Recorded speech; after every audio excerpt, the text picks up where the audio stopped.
How's it going, everybody? Brian Alvarez and Dave Meltzer here, Wrestling Observer Radio. It is December 15, 2016, figure4online.com/wrestlingobserver.com. A lot of news to talk about here on the show today. Mixed martial arts, pro wrestling, Cyborg, this weekend's shows, so much more. Dave, what's going on? Not too much. So today would be the 39th anniversary of the finals of the first All Japan Championship tournament with the Sheik and Abdul the Butcher against the Funk Brothers, which at the time was one of the most famous matches. For years was one of the most famous matches in Japanese history.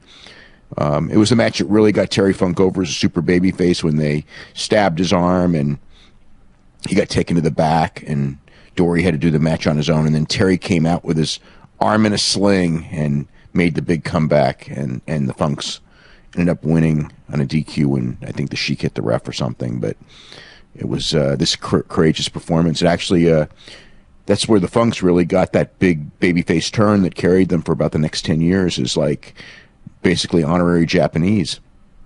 Well, there you go. What do you want to start with this news today? God, there's so much different stuff. You know what, though? Okay, so what I want to start with is the creation of the UFC 145-pound division for women. So they announced, because they needed, the tickets went on sale today to the Fight Club, and they're going on sale to the public on Friday. So they needed a main event, and Max Holloway hadn't agreed to fight Aldo because Max kind of figured that that's the match that they wanted, and even then that was not a particularly strong match. And they also they wanted a women's 145-pound championship fight. So they were going to create the division for Cyborg. And, of course, Cyborg turned down the date because she can't make 145 pounds by February the 11th, which, whatever that means, it's like, she should be fighting at 155 is what it means. I mean, that's the reality. But anyway, so they booked Holly Holm and Jermaine Durandamy for the championship. And it's just like, my God. It's like,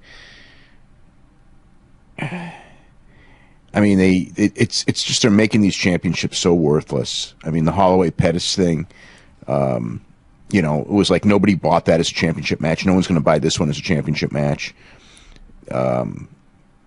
They've got a division. Essentially, there's no 145 pounders because Jermaine and Holly Holm have been fighting at 135, and neither of them have been, having any trouble making the weight or anything like that. They just haven't been. I mean, Holly was a champion and then lost, to Miesha Tate, and then she lost again to Valentina Shevchenko. She's lost 2 fights in a row. Jermaine's won a couple of fights, but, isn't even top 10 in 135. So they're fighting for the 145 championship. God only knows why.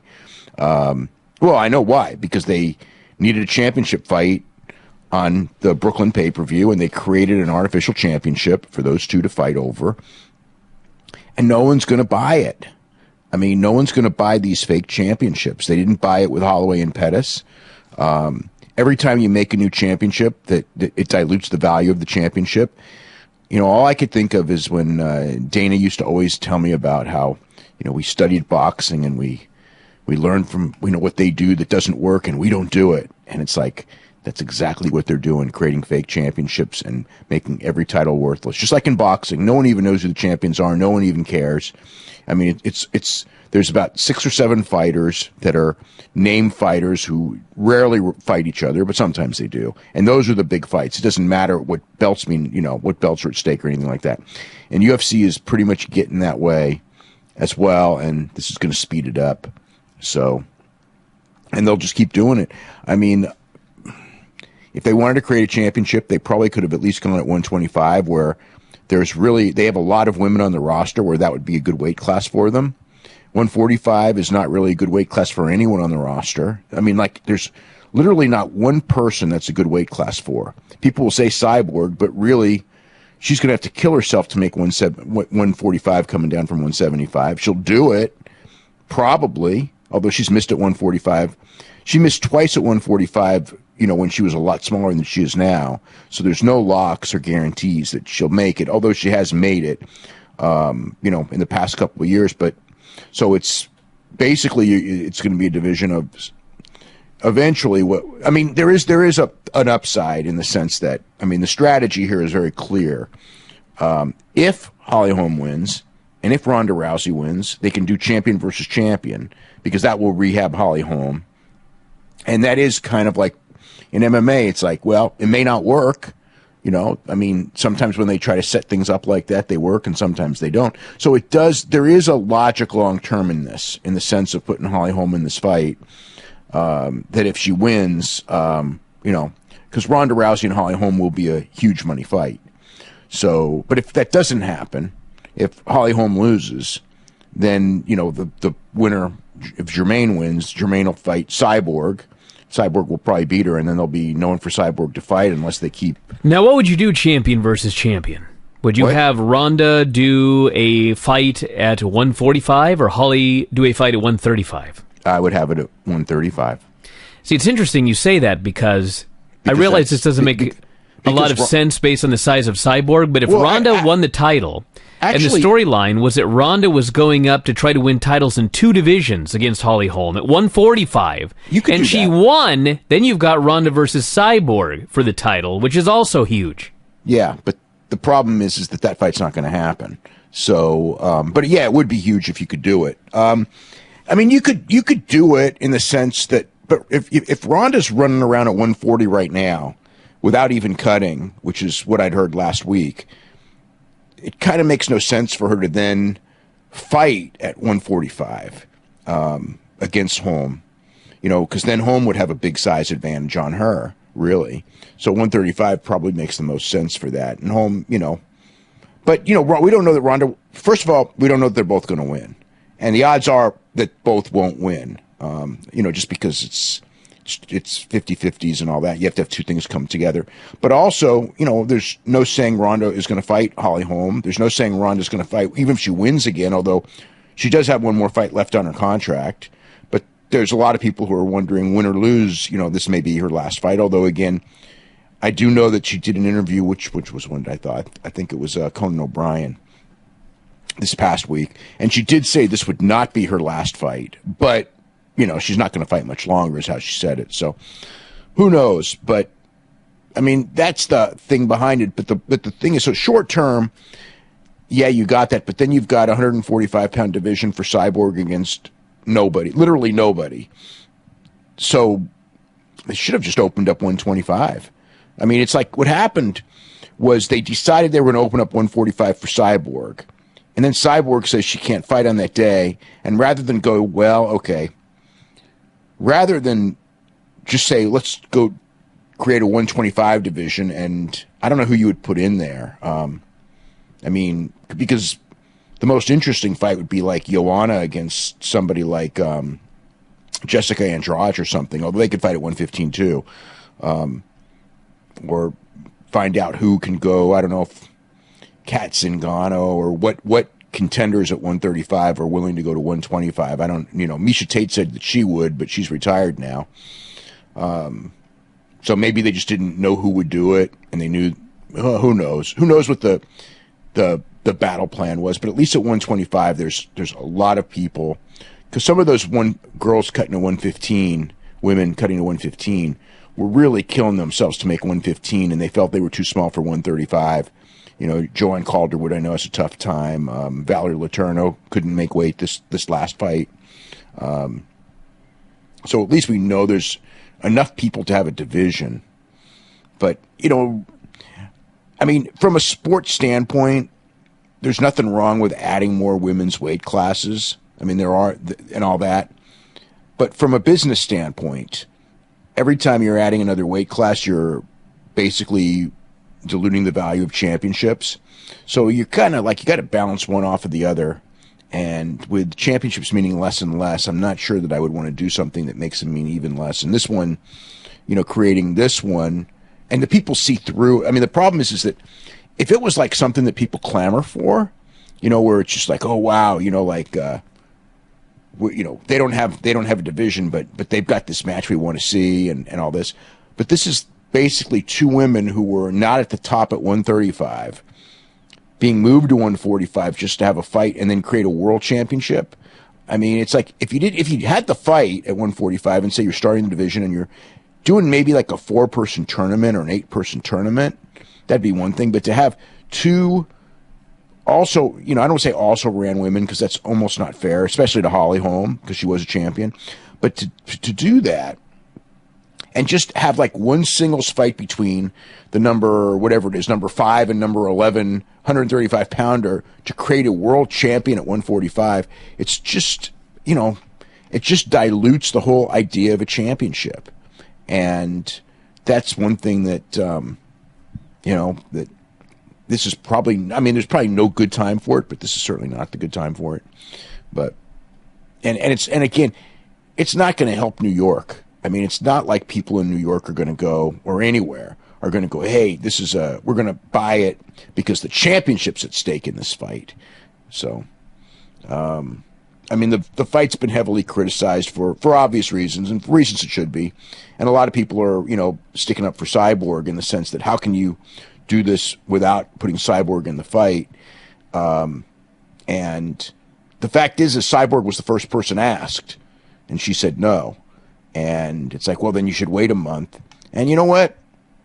I got mixed feelings on that, because again, if they wanted to, that's fine. Their idea was to create a championship because they needed a championship fight in Brooklyn. And she said no, so they created their championship fight, but it's a worthless championship fight. But if you schedule a sports event and, in a real sport and somebody can't do it, you don't cancel the event for them. And if you're, it's mid-December now, but it was probably late November when she was asked.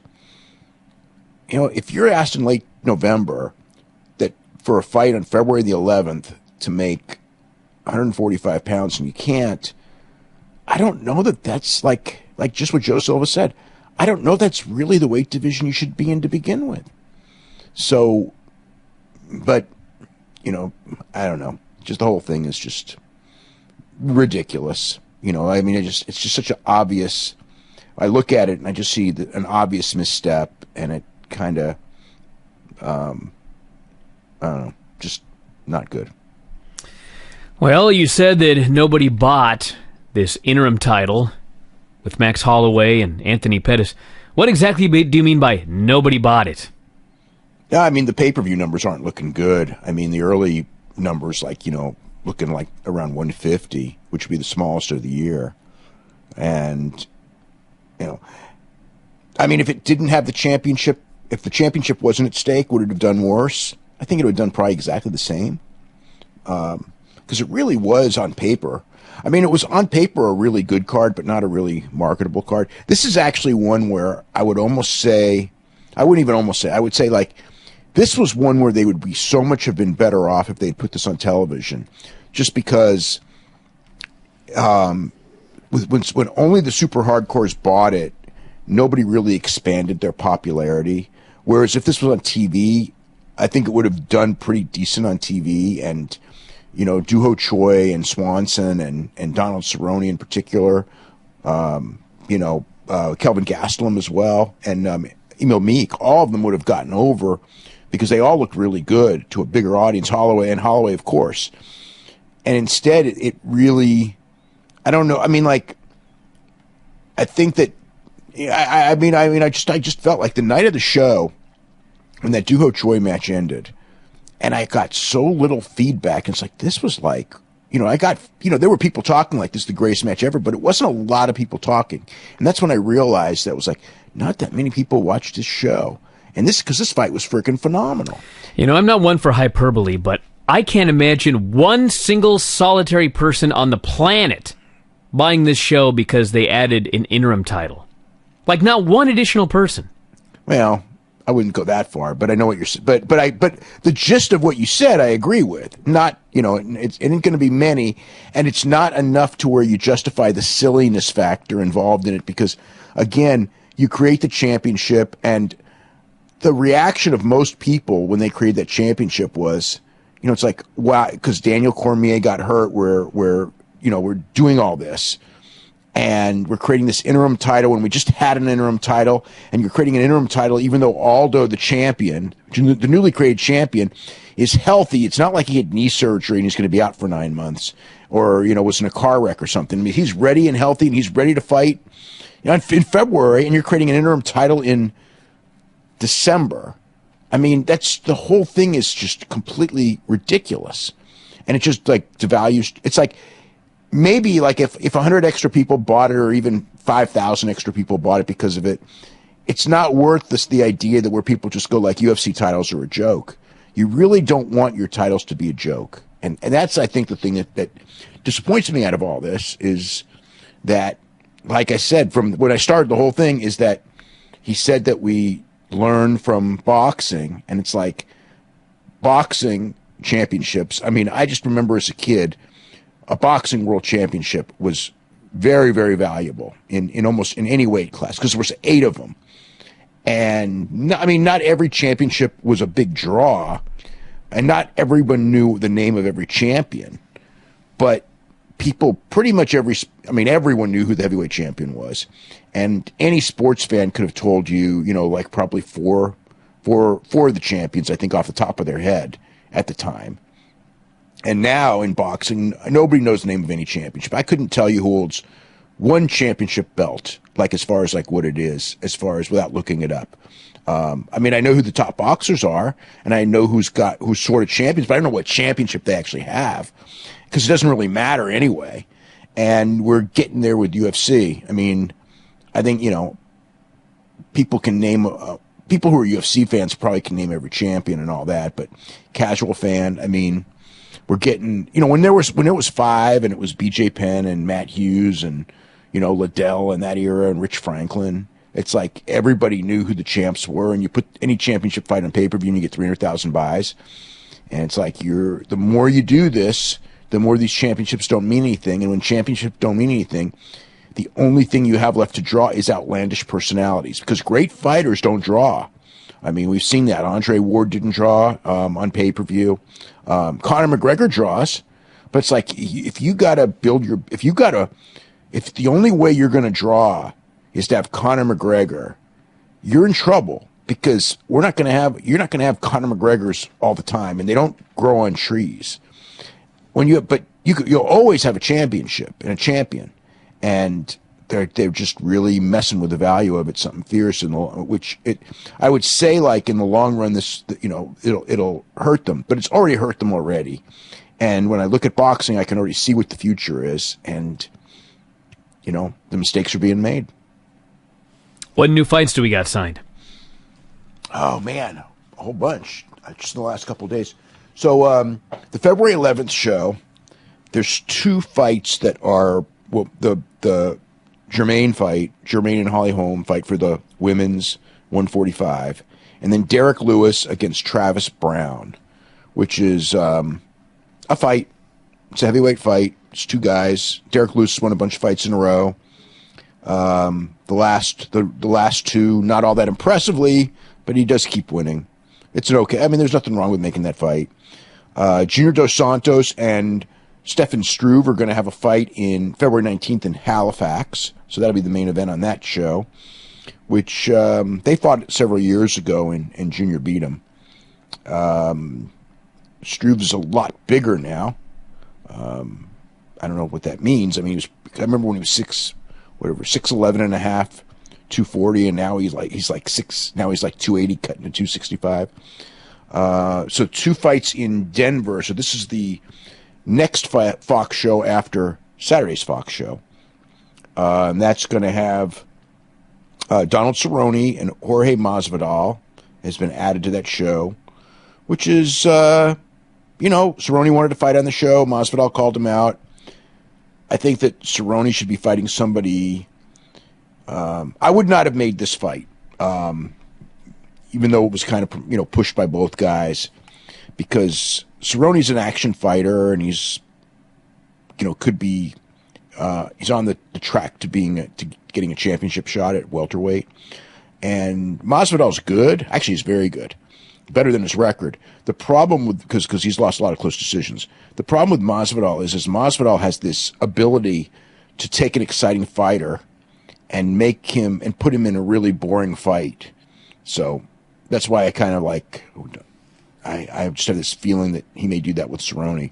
And they also announced Francis Ngannou and Andrei Arlovsky, which I guess we'll see how good. I mean, Francis Ngannou has looked awfully impressive against lower level guys, and he's a freak. But is he as good? You know, and of course Andre's up and down. You know, there's sometimes where he looks really bad, and sometimes he looks really good. You never know what you're going to get. He's older now, so it's an interesting fight. Torres and Rowdy Beck-Rongs announced for February 4th in Houston. And then 2 fights for Brazil, Fortaleza, Brazil on March 11th. Kelvin Gastelum against Vitor Belfort. So Kelvin is staying at 185 after all. And of course, that's. I mean, it wasn't really his choice, was it? Didn't Dana flat out say, you're going to fight at 185? I don't know what. No, I think the whole thing is they offer him Vitor, and Vitor's a great fight for him to have right now because Vitor's a big name, and beating Vitor, even though, you know, Jacare and Gegard Mousasi and Chris Weidman all thrashed Vitor, he's still a name.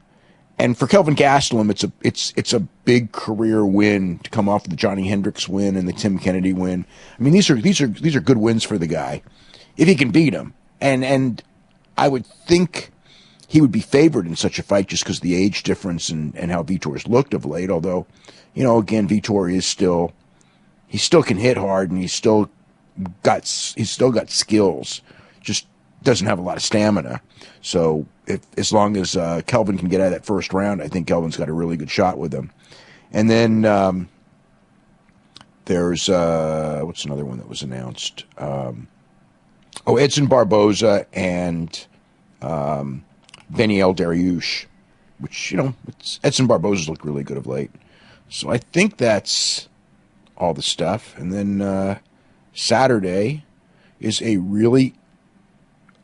it's a UFC on Fox, and the rating is going to be really interesting because this show is completely built around Paige Van Zandt, who's coming off Dancing with the Stars. She actually fought Beck-Rongs after Dancing with the Stars.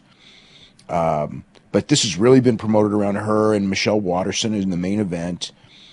And it's Uriah Faber's last fight, and it's the debut at the Golden West Arena in Sacramento. And there's Sage and Mickey Gall. Can you believe Sage Northcutt and Mickey Gall in a semi-main event on Fox? I mean, that absolutely blows my mind. I mean, Sage didn't look good in his last 2 fights, and was a long way from the semi-main event level on a Fox even before he didn't look good in these 2 fights. And Mickey Gall beat CM Punk, and that's it. He beat CM Punk. It's his only UFC fight. Well, I'll take that back. He beat Mike Jackson, but Mike Jackson might be worse than CM Punk. I mean, it's just like, then I don't know. It's going to be. I think this, if they draw a big rating with this, it's really telling. I'm not saying it's good or bad, but it's going to give a lesson. If they draw a big rating with this, it says that, you know, people are going to buy fights with good-looking people, no matter how accomplished they are as fighters. If it doesn't draw a good rating, that tells you that, you know what, putting people in main events due to looks doesn't work. Because if it did, this fight would draw. This show would do a really good rating. So we're going to learn a lesson on that. I think the big question is the hair on the line?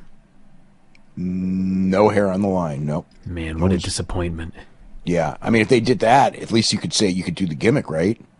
You know, it's because you've never had that happen before. But to me, the only thing, the Sage fight, it's like hard for me to get excited over that. It's just 2 guys, but Paige is an intriguing character and all. I guess it's interesting if she wins or loses. To me, the whole show. I mean, if I'm going to go, and I'm still debating back and forth about it, I have this feeling I should go because it's Uriah's last fight, and I started watching Uriah long before he became famous. Long before WEC days when he was fighting on small shows in Northern California. So it's kind of like I saw him from the start, all through his career, all of his big fights in Sacramento, you know, when he was champion and when he was going for the title and everything. So it's kind of like, to complete the picture, I kind of want to go. But, you know, I'm going to PWG the night before, and it's a lot of, you know, that's a lot. That's all I'll say. So I don't know what I'm doing on Saturday. All right, moving on to pro wrestling, we got some injury notes to talk about here. First off, looks like AJ Styles may not be back for a few weeks. Is that correct? He's coming back the 26th in the Garden. So, yeah, 2 more weeks. 2 more weeks, and then... So last night, you know, obviously, I think anyone who watched that show could see through that, you know, I mean, he was, you know what surprised me, though, is he wasn't wrestling, and that's why they did that ridiculous, I mean, that thing with James Ellsworth last night when he was doing, that was like, wasn't that like amateur hour? That's what they came up with to get him off the show. Man, that was like the fake coughing. I mean, it's like, I don't know, like how easy it is to like pull that off. I've never been in a situation where someone has said, okay, fake like you're sick and cough all over the place. I probably would be as bad as he was doing it. But man, it's like, I could see like the idea of that, right? But then when you tape it and it looked like that, I would just go like, man, this is not airable. This really sucks. But they aired it and it sucked. But yeah, it was because AJ wasn't ready. But AJ, when he came out, I mean, AJ, you know, he was walking around fine. I mean, it wasn't like he didn't have the boot on or nothing. It wasn't like he was limping or anything. But, I mean, he just, I guess, wasn't ready, and they figure in 2 more weeks he will be. So that's when he's scheduled to start, and they did, so they again advertised a match. You know, I mean, maybe it was touch and go and they didn't know until that night. I mean, it's possible. I know on, what day was this? Would this have been Friday? On Friday, I know that he thought he was going to be able to go on Tuesday. So it's not like they knew he couldn't. You know, that was the idea. So, you know, but when Tuesday came, you know, you just never know how you're going to heal. We also have Zack Ryder injuring his knee. Yeah, that was pretty sad to watch, just because they did that battle royal, which I actually like the battle royal, you know, and I'm not a big fan of bad battle royals or anything. I am not a fan at all of battle royals, and that was a pretty decent battle royal. Yeah, I thought it was until they did all that work to build up the Ascension, and then they beat them. Oh God, but please, the Ascension, they're so bad. Not Victor. Victor's good, but just cosmetically, it's like he's good, solid, but not special. And right now in WWE, everyone's good and solid. Connor just isn't good at all. You know, solid or nothing. He's just a big guy with a bad body who isn't. You know, I don't know I don't see anything in him, honestly. But so anyway, it's like I you know, the people were really mad when Jason Jordan got thrown out, because he was like the most impressive guy in the whole battle royal. And, you know, Zack Ryder wins, and on like the last move, he blows out his knee.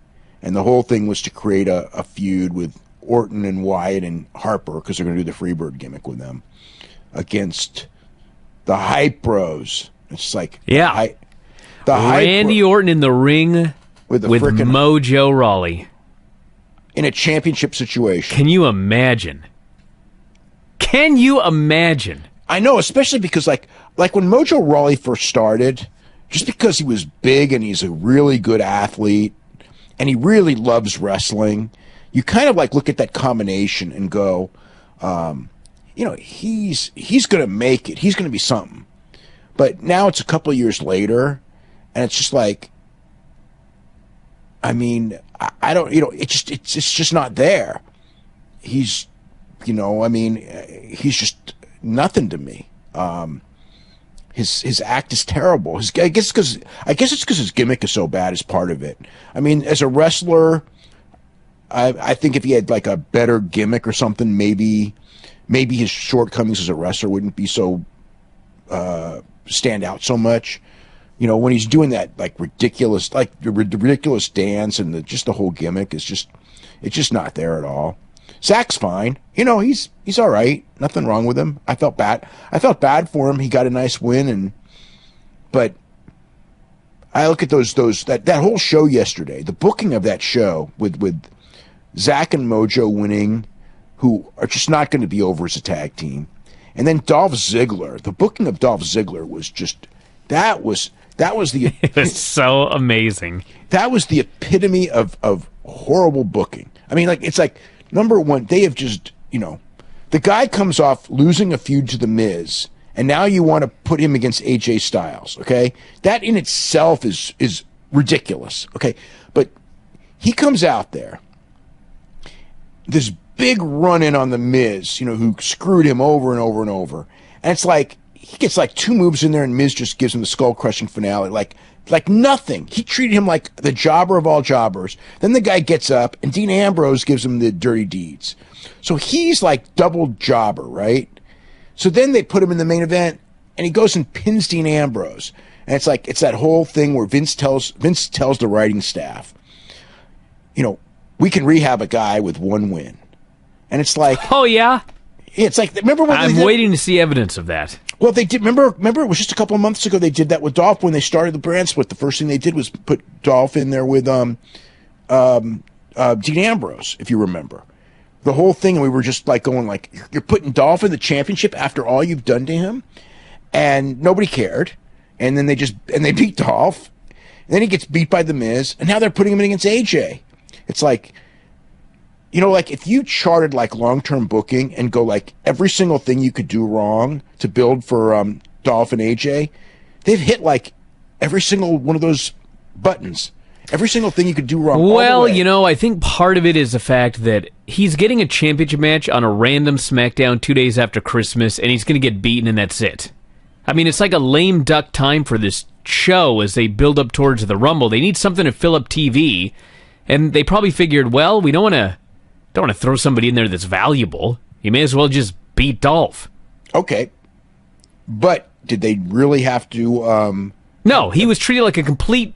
Absolute moron in that opening segment, and then he won at the end. That makes no sense. That's ridiculous. I mean, it's like, isn't there? It just tells you. I'll tell you. Okay, there's a couple of things about this. Number one, does that speak volumes about the depth when the only guy you can come up with? Because there's I can see the idea of sacrificing a guy because it's a slow season, so to speak, right? I can see that, but the guy you're sacrificing. Should he be the guy who just got beat by The Miz? Of course not. I mean, there should be somebody else there. I mean, like, even if it's like Baron Corbin, if you're going to do that, right? And just go, well, he's still young and everything, we'll put Baron Corbin there. Or you know what? How about Luke Harper?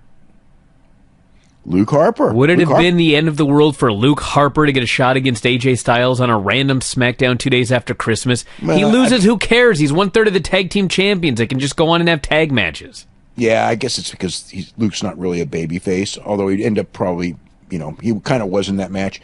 I know, and Luke Harper ended up booed. There were 2 babyfaces and Luke Harper, and he got pinned and everybody booed. Yeah, well, Luke Harper was the best guy in the match. I mean, so watching that, the difference, I mean, the thing that hit me in that match watching Luke Harper was, because Luke Harper had those 2 matches with Kane. There's a TV one and the pay-per-view one. And I was almost like, it's like, man, I mean, Luke Harper's really good, but those matches with Kane were not good. And then he goes in there in this match, and he's freaking great. So I guess that tells you about Kane, I guess. Well, it's a little about Kane, but it's also about Luke Harper's really good at working with smaller guys. And he's not as good working with Kane. Yeah. Those Kane matches were just like, I mean, he was out there doing all like the flying stuff with Kane, but everything looked mistimed and it just wasn't very exciting. He does it in this match and it just looks like he's fantastic. Yeah. And I mean, you know what? Luke Harper, okay. Luke Harper was actually the guy to win it for sure. Now that you think about it, because Dolph Ziggler will have a good match with AJ, but it's like he's not going to elevate himself because he's in a certain position. Luke Harper can go in there with AJ, and even though he loses the match will probably be so good that Luke Harper will actually benefit from losing because of the match quality. And because he's not typecast and hasn't been beaten like a drum to the same degree. Although, having said that, couldn't he have beaten Kane? Yeah, if you were going to build, if you're going to build to this, I would probably have wanted him to win. Especially since Kane shows up on 1 out of every 5 shows and doesn't do much at all. Yeah, it's like, why couldn't he have beaten Kane at that last pay-per-view? Well, probably the answer is because the Wyatts were going to win the tag team titles, and he's technically the 3rd member of the team right now, so it's their usual, let's beat this guy because he's getting something else. And that's why nobody has momentum, and that's why the belts don't mean anything. But it's so easy to see why they do this sometimes. They're booking the belts like the UFC is booking this 145 division. Any other SmackDown notes? I don't know. What else was the highlight? See the Alexa Bliss thing with Becky Lynch. Just makes that whole count out thing in 2016. It's so ridiculous every time I see it. I did like that Becky was so angry that she got counted out, but she wasn't angry enough to go get her.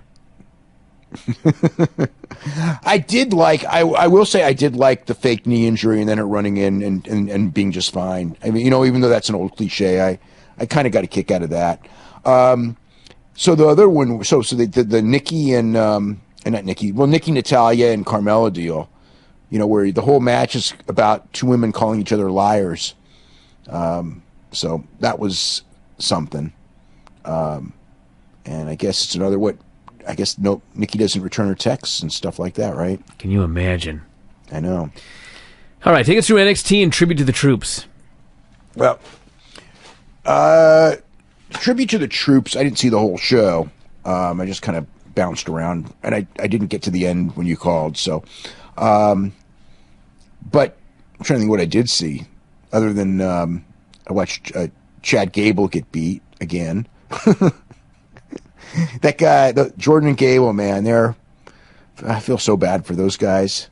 It's like they were special and they're not special anymore, to say the least. They did a 4-way tag thing, so the New Day will be defending against Cesaro and Sheamus on the pay-per-view, which made sense. That's a match to make. The title should change as well. I don't know that it will, but it's time. I don't think Sheamus and Cesaro should be losing again. And then what else? They hit the Shield thing I didn't see, but they teased the Shield returning. What was it against? AJ and the Club, and who's the third group? Was it the Wyatts? I didn't see the skit. So who would they have confronted? Don't even remember. Okay. Who was it? Who was the third group? I'll find out. Keep going. All right, because I didn't see the whole show. So NXT was built around the 4 matches to determine who's going into the 4-way on next week's show, which is Ty Dillinger, Andrade Cien Almas, Roderick Strong, and Bobby Roode. For the championship shot at Nakamura. They showed the Nakamura and Samoa Joe cage match from Melbourne. AJ Gallows and Anderson. Yep. Roman Reigns, Seth Rollins, Dean Ambrose. Right. There's a third team that was there. New Day. Okay, there you go. Okay. So Nakamura and Samoa Joe cage match was so nothing. Man, that's 2 in a row. Yeah, it was nothing. Just nothing. What's going on? I think they're both hurt. Well, that'll do it. I'm not sure, just because the report in Sydney was that they were going to do a 4-way with Joe and Nakamura and Bobby Roode and Ty Dillinger, and they changed it to a 6-man tag with Nakamura, Dillinger, and Buddy Murphy against Joe, Bobby Roode, and the Drifter. And Joe and Nakamura did very little in that match. So I don't know if it feels like they're both banged up. I don't know that. But in the the cage match was just nothing. Nakamura won. But yeah, just it was yeah, not much. And then the four-way stuff, there really wasn't much of that either. Ty Dillinger and Eric Young went a minute, and it ended up with Nikki Cross interfering for the DQ. That's how Dillinger advanced. And Damo ended up attacking Dillinger, so it was kind of to get Damo over, which I thought, that was okay. But again, like it was 1 minute. Andrade beat No Way Jose, so essentially we had Kelvin Gastelum against John Jones, and that was a nothing match too. I mean, Andrade, it's like that guy, he's another one. Every time you see him, he gets worse. It's like, what is it? Like they learn, are they being taught to like forget everything that made them good? Basically. I don't know. Gotta learn a new style. Gotta find out where those damn cameras are. I don't know, man. Andrade was like, that guy was so great in Mexico. And I mean, I watch him and it's like, I can't even see this guy on the main roster. He just looks like a freaking generic nothing. He's just like, he literally does nothing special, doesn't get over, doesn't look like a star, doesn't feel like a star. There's nothing there. Then Roderick Strong and the Drifter. So they went 3 minutes, and Roderick wrestles at a different level from everybody else. I mean, you just watch him and you just go, God, he's quicker and he's more solid and he's just better than everybody that's on the show. So he won really quick. And then you had Oney Lorcan and Bobby Roode. And actually, Oney Lorcan also looks very good, not at the level of Roderick. And Bobby Roode, it's like Oney Lorcan and Bobby Roode was 5 minutes. And I mean, it was all right. I mean, they both, they were both solid and everything like that. And Oney Lorcan was even a little bit better than solid, so that wasn't too bad. And Bobby Roode wins with the DDT, which was the same move that Andrade just won with, different form of DDT, but still. And then, but the people weren't in it. I mean, even in the Bobby Roode Oney Lorcan match, the fans weren't really into it. But it was the best thing on the show. So we got the four-way next week, and Dario Baronato's going to wrestle. I believe it's Billy Kay. So that was a deal. I mean, as far as if you looked at the show on paper, it totally underdelivered. It was it wasn't really a good TV show at all, honestly. It felt, and it didn't feel like NXT felt like really, if you watch it, you would not think of NXT as anything but a cold product, especially the Joe Nakamura match. And some of that was probably the miking of the crowd, because I think that if the crowd was mic'd better, the match may have come across a little bit better. Because you could tell that Nakamura was super, super over, but because they don't do much and you get the poorly mic'd crowd, it just didn't feel like anything at all. So Jeff Jarrett's been meeting with Anthem. It's not a surprise if you think about it. They're trying to learn the business. From Jeff. Hey, at least they haven't met with Vince Russo yet, to our knowledge. God, I know. It wouldn't shock me. That's the thing that's the scariest thing. Maybe they are scared of it. I'm not sure. But yeah, we haven't heard, But if they had met with Vince Russo, they would try to keep it a secret anyway. So I don't know that Jeff's going to be back, but they could do worse, because they have the whole last couple of years, But yeah, I guess like I said, it could be a lot worse. That was a very good article. They need some new names. They need some new people in creative anyway. So maybe Jeff can get one of his buddies in, like Sanjay or Scott D'Amore and people like that who are, those Scott D'Amore. When Scott D'Amore was booking TNA, that was probably the best TNA product that they probably ever had. As far as made some, that's when Bobby Roode and Eric Young and those guys came in, who ended up being, stars for the company for years and years. And, the X Division was a lot hotter than it later was. And I mean, they've got some good guys in TNA, but it's a cold deal. So tonight's the big bad Hardy show. That's right. It is total nonstop deletion tonight from the Hardy compound on Pop TV. Yep. Hopefully it does well. Let's talk about Vice and the Young Bucks. It's a good article. It was a very good article. Yeah. There were some revelations in there. Yeah, the deal about that AJ talked to him. I knew AJ had talked to them right around that time. I mean, what I had heard, was, which I'm sure was AJ basically saying that he needed a guaranteed contract because, he was afraid that if he got hurt, I mean, the problem with the New Japan deal that he had, it was it was a per date deal, and if he got hurt, he wouldn't get paid. And if you remember at the time AJ made the move, AJ's back was like really in bad shape. And I mean, there's a lot of other reasons. And obviously AJ making the move was the greatest thing he ever did. You didn't know it at the time, but it was. And, if they had gone, I mean, who knows if that would have been good or bad for them to have gone then. I mean, I think that, you just don't know. I mean, the fact that they signed for 2 more years with Ring of Honor says something. But they got a great deal, and it would have been a mistake not to take that deal for a lot of reasons.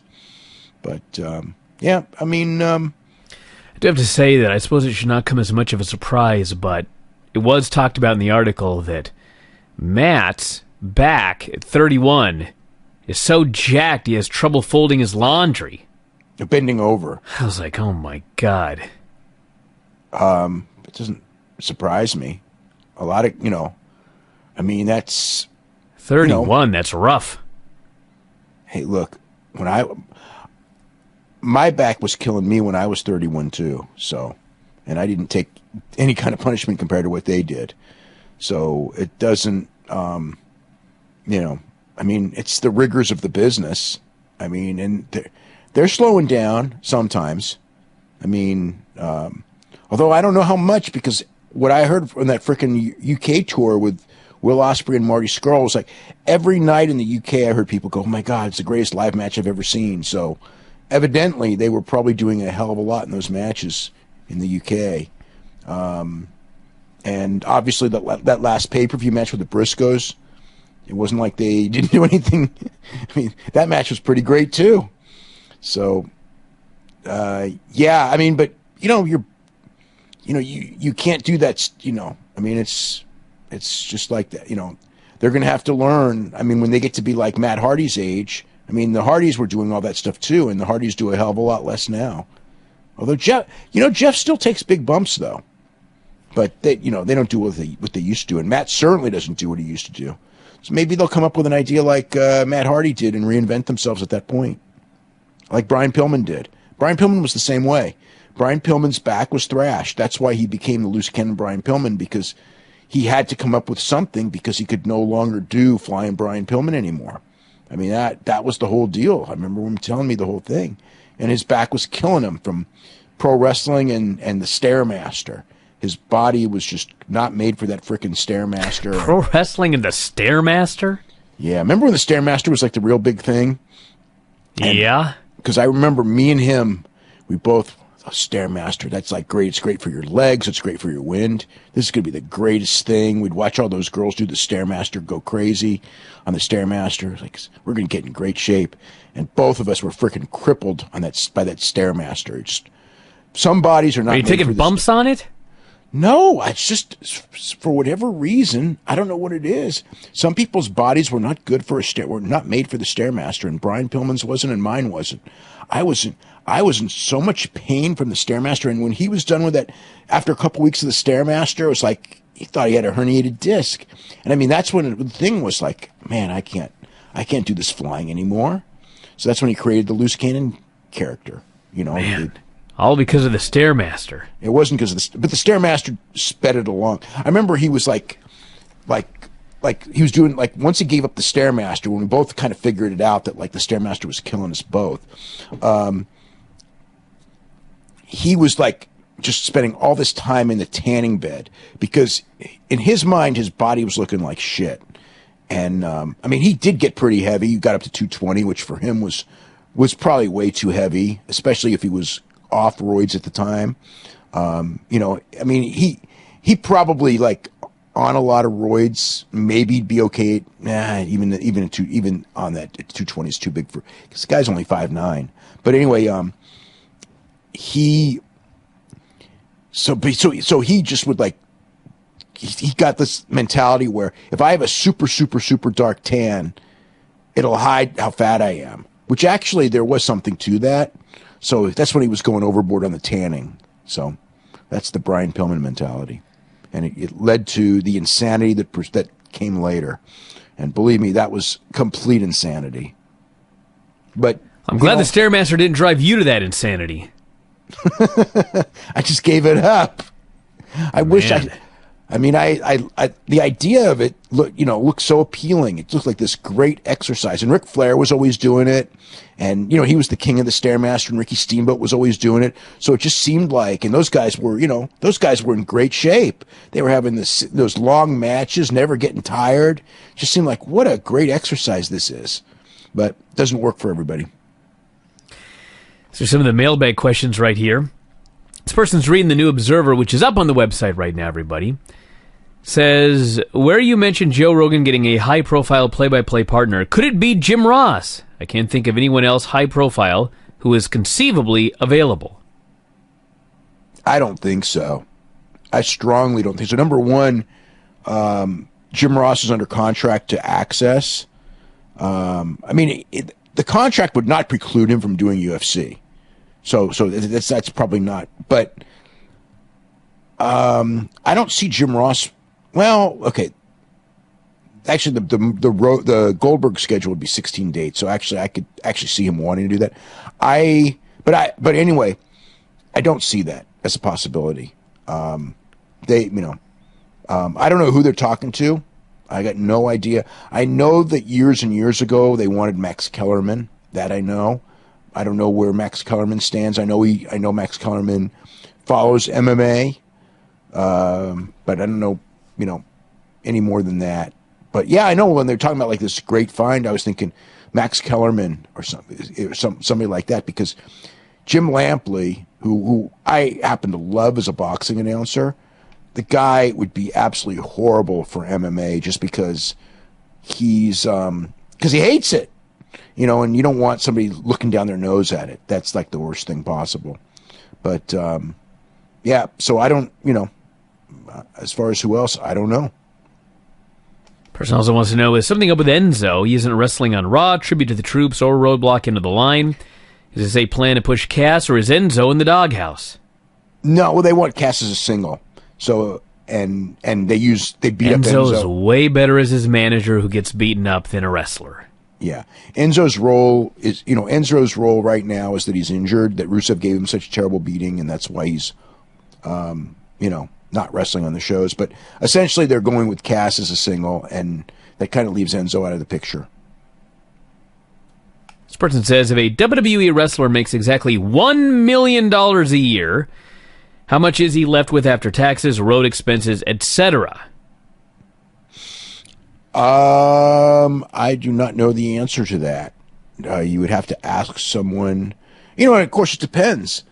If you live like Mick Foley or you live like Ric Flair, the answer would be extremely different in each case. So, I don't know. I mean, I don't know what you have to talk to somebody on the road right now on what, a year on the road costs. I've never really asked anyone. I know that when guys were, but this is years ago, guys that were like making like 150, which, this is a long time ago because no one's making 150 now. But I remember guys that were like making 150 were like breaking even, as far as like because of the cost of being on the road. So, but everything's changed since then.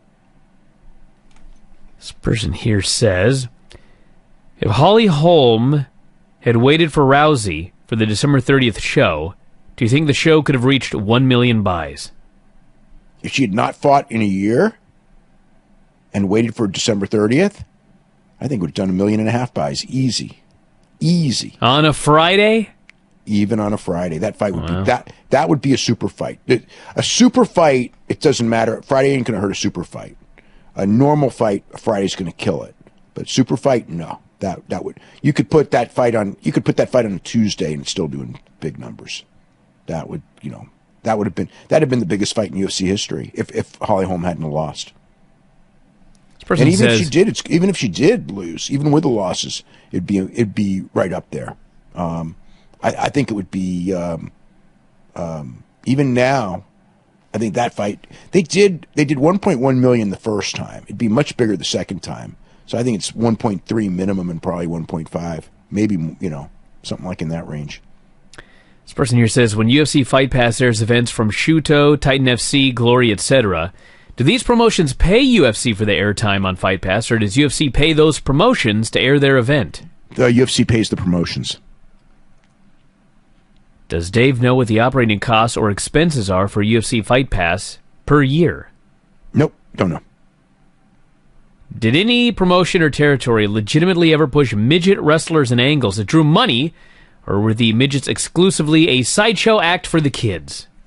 Sideshow. They didn't do long-term programs. They'd be in and out, and they would just do tag matches, even when they were in a territory for a while. I mean, they might do some things where they do an angle where, a short-term angle in the sense where they may get involved and, with the regular wrestlers and lead to some mixed tags, or sometimes they did something where you'd have the women and the midgets in a tag team with each other, and they might do a little bit of a minor angle. But as far as like long-term programs, building up matches in a traditional way, no, they didn't do that. This person says, does Dave know any news on the future of Io Shirai? Is she staying with Stardom or on her way to NXT? The last I heard, she's staying with Stardom. But their WWE is trying to get her, so that's another. She's great. She but this person here says, you reported that Finn Balor claims to be aiming for a Mania return date, and he says that a Rumble return, while not being impossible, is something he felt unlikely to happen.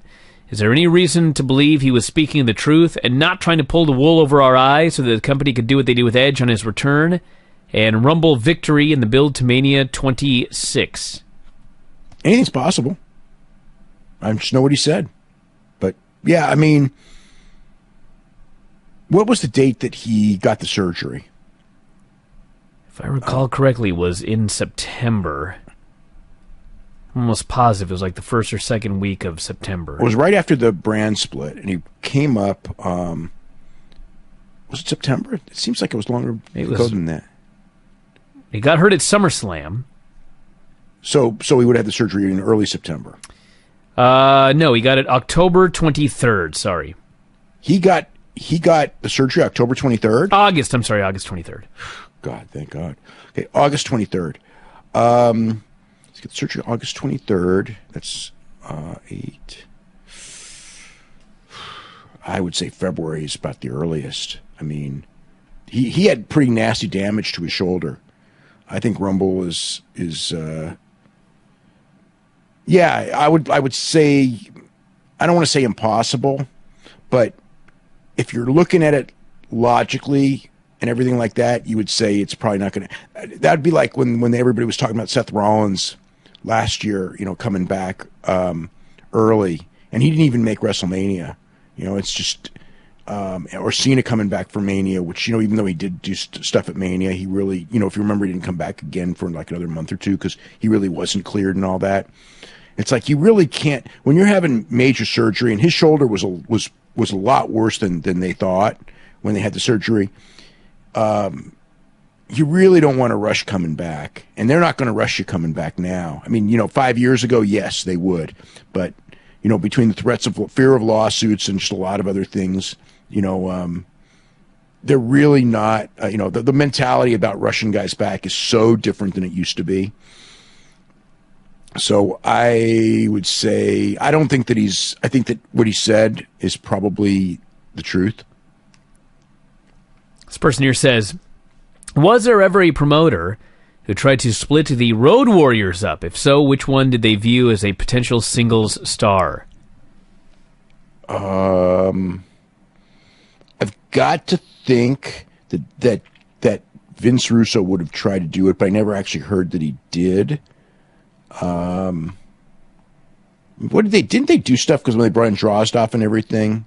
Weren't they going to like split them up or something? Was that just to get Hawk out of the picture? I don't remember man, it may have. This was during a bad period for Hawk, so it may have been. Yeah. He was a mess. Getting him out of the picture. Remember he was going to commit suicide. Oh, what a horrible angle that was. Oh, jumping off the Titantron, yeah. Yeah, what a great. Wow, that was ridiculous. But no, I mean, there was talk when they were super, super hot about, having them do more singles matches, and they did do some matches with Ric Flair and everything. They had that Ric Flair Hawk match on that pay-per-view and everything. But as far as splitting them up and going against each other, I remember talking to people about the idea of that because it was like a natural idea, and I think everyone kind of figured out that it was like one of those things where you talk about it and it sounds good, but actually doing it would be a really dumb idea. And which means that in wrestling there was a good chance of being done. But they may have also just nixed it themselves too. I wouldn't be surprised if somebody came to them and did that, and suggested it, and they just said, "Screw you, we're not doing it." All right, everybody. On that note, we're going to wrap it up. The New Observer is up on the front page right now, so head up there and check that out. We got a lot of shows. We got a lot of stuff coming up. As noted, Dave's going to PWG on Friday, so if you're one of the few folks that made it into the building for this very special show where one match has been announced and the rest is a huge surprise. I have no idea, other than I have a feeling I know people who are on the show. I think. But I don't know any of the matches except for Zack Sabre